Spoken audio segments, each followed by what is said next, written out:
Assalamualaikum dan salam sejahtera. Anda sedang menonton Soal Rakyat. Saya Mior Abdul Malik Rayani. Baik, terima kasih kerana bersama kami pada waktu ini. Lebih 9.7 juta pengundi bakal memilih peneraju kerajaan di 6 negeri esok. Kurang 3 jam berbaki tempoh berkempen, parti bertanding tentunya melakukan pecutan terakhir untuk memastikan kemenangan esok. Pelbagai isu dan juga naratif yang dibawakan sepanjang kempen pastinya sedikit sebanyak menjadi pertimbangan untuk pengundi membuat pilihan esok. Dan malam ini Soal Rakyat akan memperincikan beberapa aspek tumpuan yang perlu diberi pertimbangan oleh para pengundi. Jadi bersama saya pada malam ini Yang Berhormat Datuk Seri Johari Abdul Ghani, Ahli Parlimen Titiwangsa, mantan Menteri Kewangan Kedua dan pengerusi backbencher Kerajaan Perpaduan. Apa khabar Datuk Seri? Terima kasih kerana bersama dengan Soal Rakyat malam ini. Sibuk berkempen juga kan? Terima kasih jemput saya. Baik Datuk Seri, kita nak bercakap dalam kerangka pilihan raya negeri ini. Tentu sekali fokus kepada 6 negeri yang akan kita perincikan malam ini. Kalau bercakap tentang negeri ini, 6 negeri ini, Selangor, Pulau Pinang, Negeri Sembilan, boleh dikatakan kita sebutkan maju, lebih maju berbanding dengan 3 negeri yang lainnya. Walaupun kita lihat dua negeri seperti Selangor dan juga Pulau Pinang berada dalam kerajaan yang berbeza dengan Kerajaan Persekutuan dalam tempoh 15 tahun yang kebelakang ini. Satu lagi negeri mengatakan mungkin mereka terkebelakang kerana berada haluan yang berbeza. Tapi ini dua kes senario yang berbeza tapi ada capaian yang berbeza juga. Jadi pada pandangan Datuk Seri, jika dibandingkan dengan Kelantan yang sudah 33 tahun diuruskan parti yang tak bersama dengan Kerajaan Persekutuan, senario ini Datuk Seri melihat bagaimana? Saya tengok dari segi kebolehan mentadbir sesuatu negeri itu. Jadi kalau kita tengok Selangor contoh, saya selalu cakap bahawa Selangor ni asasnya dibina oleh Barisan Nasional, Kerajaan Barisan Nasional 51 tahun. Pada 2008 bila kita kalah, kemudian diambil alih oleh Pakatan Harapan. 2008, 13, PRU 13 dan juga PRU 14. Maknanya 15 tahun mereka mentadbir. Dia menyambung pembangunan yang dibuat oleh Barisan Nasional. Ini adalah kerana mereka mempunyai leadership dalam state tu. Dia dalam pembangunan sesuatu negeri ini, dia memerlukan satu kepimpinan. Jadi Selangor telah terbukti bahawa dia boleh dapat terus menyambung pembangunan yang dibawa oleh Barisan Nasional selepas 51 tahun, kemudian disambung lagi 15 tahun. Sebab itu kalau kita tengok Selangor hari ini, kalau kita tengok dari segi GDP ataupun KDNK state tersebut adalah merupakan salah satu negeri yang terbesar, dia punya contribution kepada national GDP. Dianggarkan hampir 25.5%. Kemudian kalau kita tengok di Pulau Pinang, mereka pun sama juga. Makna waktu mereka mentadbir 15 tahun, dia federal government against them. Atau bukan tak selari dengan federal government, because federal government Barisan Nasional, PA sebenarnya. Tapi mereka menyusun strategi dan membangunkan negeri mereka. Dan sehingga hari ini merupakan salah satu daripada state yang berkembang maju. Begitu juga Negeri Sembilan. Di Kelantan, Terengganu dan Kedah, khususnya di Kelantan, mereka mentadbir hampir 33 tahun. Jadi soal sekarang, kalau kita compare dengan negeri-negeri lain ini soal about leadership. Kalau kita mempunyai leaders yang bukan saja menitik beratkan dari soal isu-isu masyarakat, tetapi dia juga memikirkan dari soal bagaimana nak membangun negeri. Jadi nak membangun negeri ini memerlukan satu pasukan pemimpin dan mesti ada leadership untuk memerintah negeri ini. Jadi sebab itu kalau kita tengok selepas 33 tahun, sumbangan GDP negeri Kelantan ini cuma hanya 1.9% berbanding dengan Selangor 25.5%. Jadi inilah yang saya nampak perbezaannya. Jadi sebab itu saya ingat mana-mana rakyat apabila tiba musim mengundi ini, kita kena melihat balik semula, take stock. Macam Barisan Nasional pun bila kita mementah dulu, jadi rakyat take a stock. Dia tengok kita. Jadi kalau dia rasa ada orang lagi yang boleh buat lebih bagus dengan manifesto yang baik, dia nak buat, dia cubalah. Tapi akhirnya dia, sebahagian daripada mereka dapat menjadi kerajaan negeri, sebahagian tidak. Tapi yang paling penting sekali, rakyatlah yang menentukan kebolehan kepimpinan negeri tersebut untuk dipilih untuk meneruskan pemerintahan dalam negeri tersebut. Datuk Seri, kalau kita lihat dalam kerangka negeri Selangor seperti yang Datuk Seri sebutkan tadi, sumbangan kepada KDNK memang antara yang paling tinggi, 25.5% kepada negara, dan ini menunjukkan kedudukan negeri yang kukuh juga, dan Selangor juga menjadi rebutan lah. Tentu sekali parti-parti yang bertanding ramai yang mengura-urakan bakal boleh merampas negeri Selangor dan sebagainya. Jadi kalau kita lihat dari tumpuan yang diberikan, turut beberapa nama besar juga bertanding. Ini menggambarkan betapa seriusnya parti-parti tertentu untuk mengambil alih pentadbiran di Selangor ini. Tapi dalam PRU yang lepas, PRU 15 yang lepas, Barisan Nasional nampaknya tidak berjaya mempertahankan kerusi di Selangor ini. Jadi dalam PRN kali ini, adakah Datuk Seri melihat BN boleh memberi nilai tambah kepada PH dan sekaligus dapat membentuk kerajaan negeri bersama? Saya percaya bahawa saya tengok calon-calon yang dipilih adalah muka-muka baru. Jadi kita juga sebagai parti Barisan Nasional, kita juga mempunyai track record dekat Selangor. Sebab kita lah yang membina asas ini 51 tahun. Dan kalau kita banding dengan Pakatan Harapan, apabila dia membawa pembangunan itu selepas 15 tahun selepas kita. Jadi kalau dua-dua parti ini bergabung dan menggunakan kepakaran masing-masing dan masing-masing mempunyai kelebihan masing-masing, kalau digabungkan, saya rasa bahawa formula ini kalau ditransformkan kepada peringkat persekutuan, saya ingat dalam masa akan datang kita akan nampak satu pembaruan politik dalam negara kita, bermena semula negara kita ini.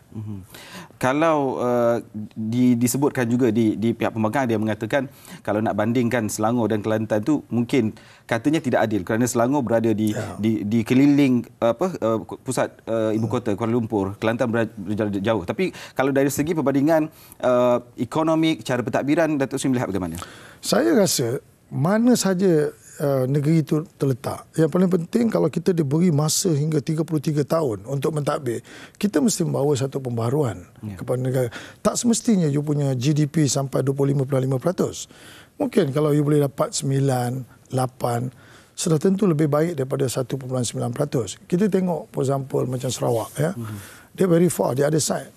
Tetapi tengok sumbangan dia punya GDP hampir 9.7%. Dia pun jauh daripada federal, and then dia mempunyai leadership yang bagus di Sarawak. Sebab tu dia tengok dia boleh membangunkan negeri dia. Dan kalau GDP per capita di Sarawak ni sangat tinggi, hampir mencecah 80,000 per capita. Jadi apa yang saya nak tekankan ialah mana-mana saja kita berada di mana state, yang penting kita kena ada leadership dan kita kena ada pasukan untuk mentadbir negeri tersebut. Dan kita kena terima hakikat bahawa state-state ni semua, kalau dia nak membangun, dia secara tidak langsung dia perlu berhubung kait dengan federal government. Kerana banyak dasar-dasar dan polisi-polisi yang akan dibuat oleh peringkat federal untuk membantu state-state ini membangun. Begitu juga dari segi pelaburan. Kalau federal government bawa pelaburan daripada luar negara ataupun dalam negara, kemudian kalau kita boleh salurkan kepada negeri-negeri yang dapat mewujudkan suasana untuk syarikat-syarikat pelabur-pelabur ini membangun kerana infrastruktur bagus dan sebagainya. Baik, kita akan bincang lanjut lagi selepas ini. Kita nak berehat dahulu seketika. Selepas ini kita akan tanya banyak lagi soalan pada Datuk Seri. Jangan ke mana, teruskan bersama dalam Soal Rakyat.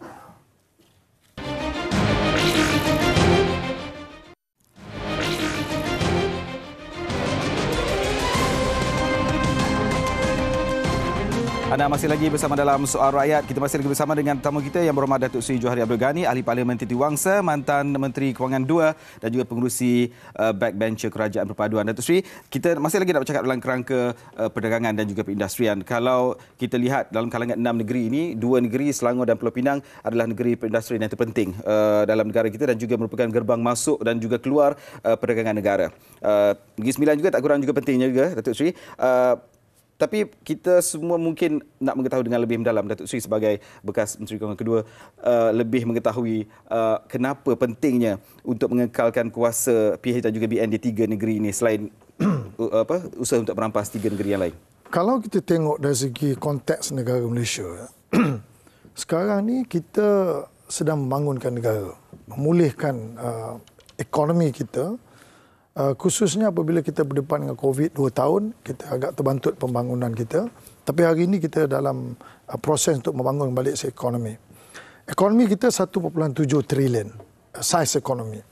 Kalau kita tengok dari segi Selangor, Pulau Pinang dan juga Negeri Sembilan ini, Pulau Pinang dengan Selangor ini adalah negeri yang menyumbang very significant dia punya contribution kepada kita punya GDP growth. Dan kalau kita tengok khususnya Selangor ya, dia berdekatan dengan Kuala Lumpur. So this is federal atau capital city kita. Jadi bila dia berkembang ni, Kuala Lumpur dia tidak ada kawasan yang luas. Jadi spin off dia Selangor akan dapat dan juga Negeri Sembilan akan dapat.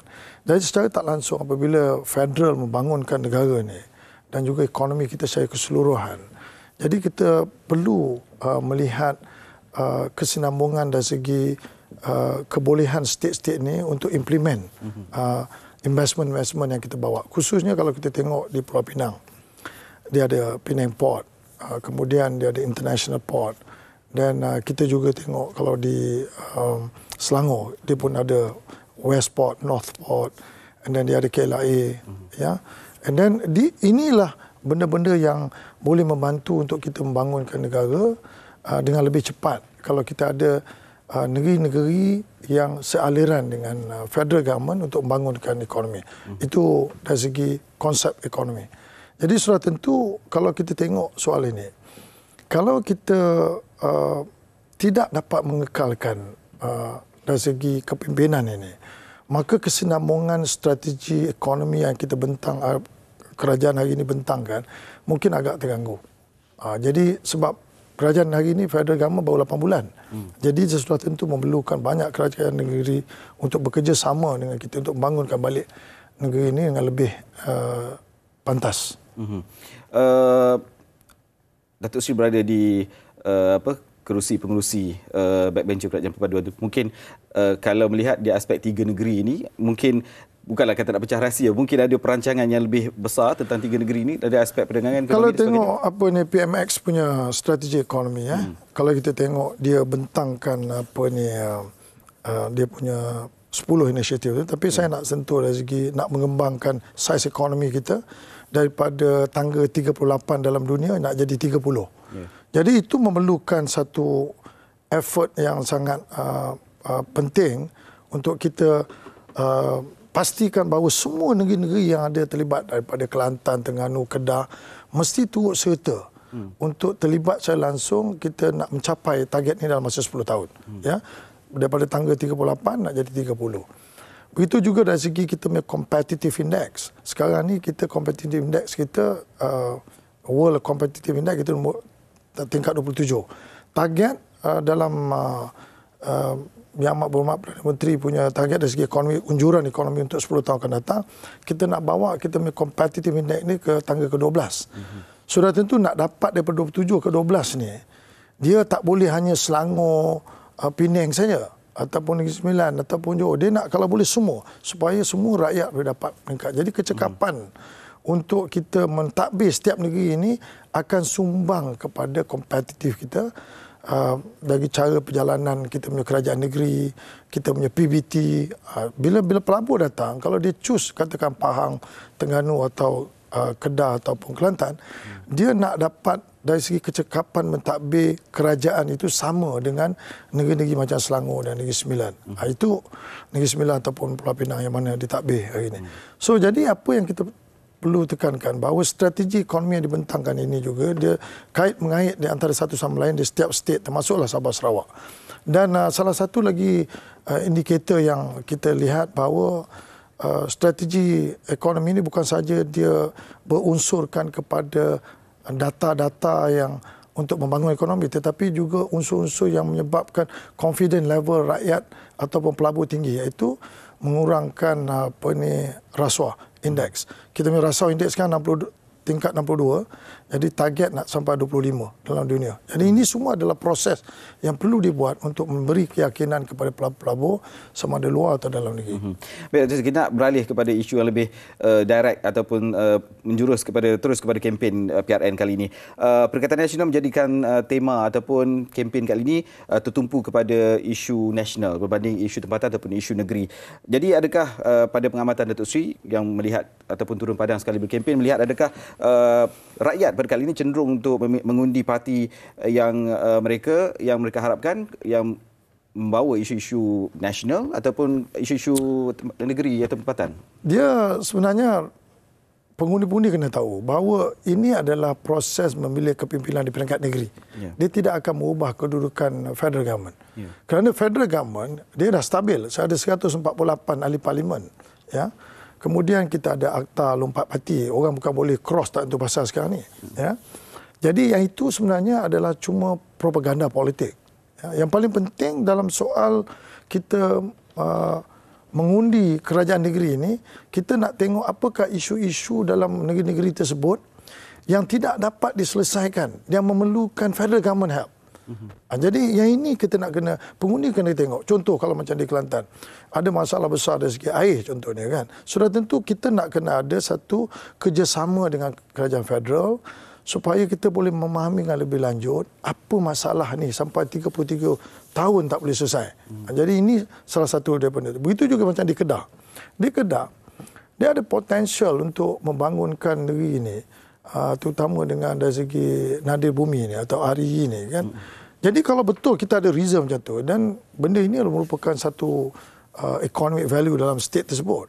Tetapi kita tak boleh buat lebih kurang. Kita kena ikut proper procedure dari segi kita nak kena jaga environment, dan sebagainya. Kerana dunia di luar sana juga melihat apa saja aktiviti-aktiviti yang kita buat, yang kita ekstrak sumber asli ini, dia mesti mengikut satu prosedur yang tidak boleh memudaratkan kita punya alam sekitar.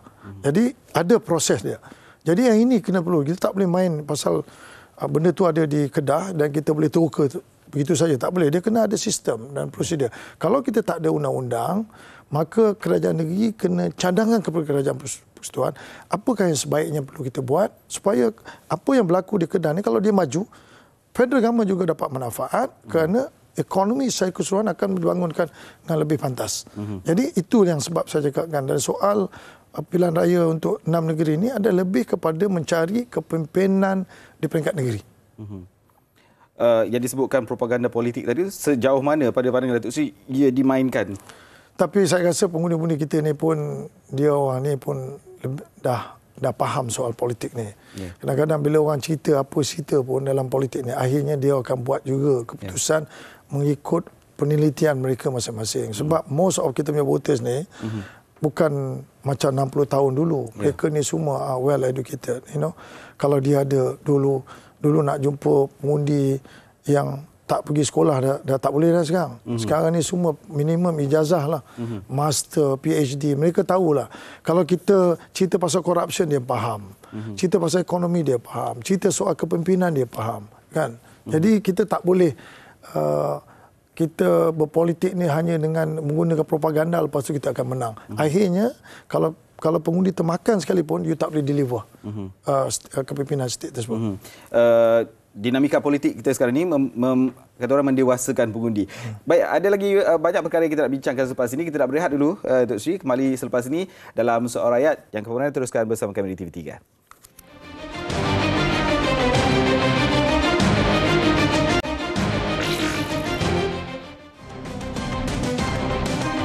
Baik, anda masih lagi bersama dalam Soal Rakyat. Kita masih lagi bersama dengan Yang Berhormat Datuk Seri Johari Abdul Ghani. Datuk Seri, tadi kita tinggalkan dengan persoalan propaganda politik. Tapi ini satu lagi yang disebutkan, sering juga disebutkan oleh Parti Pembangkang bahawa keputusan PRN 6 negeri esok katanya adalah referendum kepada prestasi kerajaan perpaduan. Penganalisis juga ada yang berkata begitu. Dan juga referendum sama ada rakyat sebenarnya bersetuju ataupun tidak gabungan antara PH dan juga BN membentuk kerajaan di Peringkat Persekutuan. Komen, Datuk Seri. Bagi saya, macam saya sebut tadi, bahawa apa saja keputusan di peringkat negeri ini, dia tidak boleh mengubah kedudukan federal government. Macam mana kita nak buat referendum? Pasal kerajaan ini baru 8 bulan. Jadi kalau kita nak buat referendum, ni kita tunggulah 2027. 2027 tu ialah pilihan raya ke-16. Yang itu baru betul rakyat punya referendum. Tapi kalau kita setiap kali lepas 8 bulan, 9 bulan kita buat referendum, adakah kita boleh meyakinkan bahawa referendum itu boleh menyelesaikan semua masalah? Tak boleh, kan? Jadi apa yang saya nak tekankan bahawa jangan tertipu dengan propaganda bahawa kalau kita buat keputusan untuk PRU16 ini boleh menukar kerajaan persekutuan. Itu tak mungkin bagi saya. Sebab kita ada proses untuk kita menukar kerajaan, iaitu kalau kita tengok pada PRU yang lepas, masa PRU14, lepas 22 bulan kita tukar kerajaan, lepas tu 17 bulan kita tukar lagi Perdana Menteri. Jadi akhirnya rakyat akan terkesan, negara akan terkesan. Sebab tu saya berpandangan bahawa kalau mana-mana pihak sekalipun, kalau kita nak menukar kerajaan ini, kena tukar mengikut proses. 2027 is a time for us kalau kita nak tukar. Sebab tu kalau kerajaan yang baru perform 8 bulan, kita nak buat tukar, sebab seolah-olah macam dah tak ada isu lain nak main dekat state ni. Sebab padahal dekat state ni bukan banyak isu yang kita berdepan. Itu pandangan saya lah. Kita juga bercakap tentang kerangka pengundi muda ni. Implikasi yang besar juga dimainkan oleh pengundi muda ni. Kalau kita lihat trendnya daripada PRU 15 adalah begitu. Dan kali ini kalau petang tadi ada satu kajian yang diutarakan oleh Ilham Center mengatakan trend pengundi muda pada PRN kali ini masih lagi sama pada PRU 15, iaitu berpihak kepada Perikatan Nasional. Tapi dengan pelbagai usaha seperti oleh pihak Kerajaan Perpaduan tentang pengangguran belia, peluang pekerjaan, kawasan hidup dan sebagainya, pastinya ini usaha yang tentunya untuk merebut kepercayaan dan sebagainya. Datuk Seri melihat perkara ini bagaimana? Pengundi muda ini sangat penting. Because kalau kita tengok dari segi statistik, umur 18 hingga 39, dia mewakili hampir lebih 50%. Some of the state macam Selangor ni 51%. Umur 18, 39. 51%. So dalam golongan-golongan ini sangat penting mana-mana pemimpin di peringkat negeri ataupun di peringkat federal untuk address isu mereka ini. Kalau kita tengok dari segi soal pengangguran, pengangguran memang berlaku dalam negara kita ni, even sebelum kerajaan perpaduan. Dia meningkat kerana kita berdepan dengan soal COVID. Hari ini kita ada pengangguran hampir 600,000. Ada 600,000 ni sudah tentu dia melibatkan golongan muda ni. Kemudian kita juga melihat bahawa dari segi underemployment, dia ada kerja tapi dia underemployed. Underemployed maknanya tidak bersesuaian dengan kelulusan mereka. Gaji yang dia dapat tak setimpal dengan kelulusan mereka. Itu dah meningkat daripada 1.3 juta menjadi 1.9 juta. Jadi inilah isu yang kita terpaksa address. Dari segi pengangguran, walaupun dari segi statistik mengatakan bahawa pengangguran kita 3.6%, tetapi kalau dari segi youth, kita hampir 11.8%. Ini yang kerajaan tengah nak address. Tapi kalau setiap kali bila kita nak buat dan merancang perkara ini, 8 bulan kita nak tukar orang, mana boleh? Sebab tu sistem kita memang tak boleh. Terutama dalam kerajaan hari ini, 148 adalah merupakan cukup kukuh untuk kerajaan ini mengendali ekonomi ini for next 5 to 10 years. Itu saya punya pandangan. Jadi propaganda mengatakan bahawa kerajaan ini tak buat kerja because it's too short of the time. Saya pun excited nak tengok apa yang akan jadi ni dalam masa 5 tahun. 2027 kita ada election lagi. Jadi kita kena fikir soal negara. Kalau kita fikir soal politik ni, dia tak habis macam PRU14 itu hari lah. 3 Perdana Menteri kita tukar semua. Kan? Akhirnya tak ada, semua orang pun tak boleh sempat nak buat sesuatu, habis. 22 bulan, 17 bulan, 14 bulan betul pilihan raya. Jadi kita ni sibuk pilihan raya. Ni lepas 6 ni, satu setengah tahun lepas ni, ada pula Sabah pula pilihan raya. Lepas tu nanti nak pergi pula Sarawak, lepas tu nak pergi balik Melaka, lepas tu pergi Johor, lepas tu pergi balik federal government. Bila kita nak cerita bangun negara ni? Sebab tu saya cakap, ini soal mana-mana pemimpin nak buat propaganda untuk menakut-nakutkan atau memberi harapan kepada orang dengan menukar ini dia boleh membuatkan sesuatu kebaikan, tak boleh. Sebab nak manage ekonomi dia mengambil masa. Sebab tu 5 tahun itu adalah satu tahap yang cukup baik untuk rakyat menilai kemampuan sebuah kerajaan itu. Datuk Seri, berbaki 1 minit mungkin Datuk Seri boleh simpulkan perbincangan kita malam ni khusus untuk pengundi-pengundi yang akan keluar besok ni, Datuk Seri? Pada pengundi ni saya ingat kepada pilihan raya negeri 6 state ni, saya minta semua pengundi ni keluarlah mengundi. Jangan dengar cerita pasal tak mau keluar mengundi ni, kerana kesan kita tak keluar mengundi, kesan kita tak melakukan pemilihan kita akhirnya dia akan balik-balik kepada kita sebagai rakyat dalam negeri tersebut. Sebab tu kepimpinan ni sangat penting. Kita tengok track record masing-masing, tengok kebolehan kerajaan negeri itu mentadbir negeri itu yang dah berapa lama, kita analisa, tengok apa pembaharuan yang telah dibuat dan kita nilai setiap pemimpin di setiap negeri tersebut. Baik, Yang Berhormat Datuk Seri Johari Abdul Ghani, Ahli Parlimen Titi Wangsa, mantan Menteri Kewangan 2 dan juga pengerusi backbencher Kerajaan Perpaduan. Terima kasih Datuk Seri kerana meluangkan masa bersama dalam Soal Rakyat. Kami sangat berbesar hati malam ini. Dan juga terima kasih atas perhatian anda kepada 9,773,571 pengundi yang akan menunaikan tanggungjawab esok. Buatlah pilihan bijak, pangkah calon yang membawa aspirasi dan juga ikhlas memperjuangkan nasib kita. Namun apapun keputusannya esok, kita perlu terus berganding bahu kerana pada akhirnya yang penting ialah negara kita perlu terus makmur dan sejahtera kerana inilah rumah kita. Saya Mior Abdul Malik Rayani, bertemu lagi dalam Soal Rakyat yang akan datang. Assalamualaikum dan selamat malam. Kita jumpa lagi.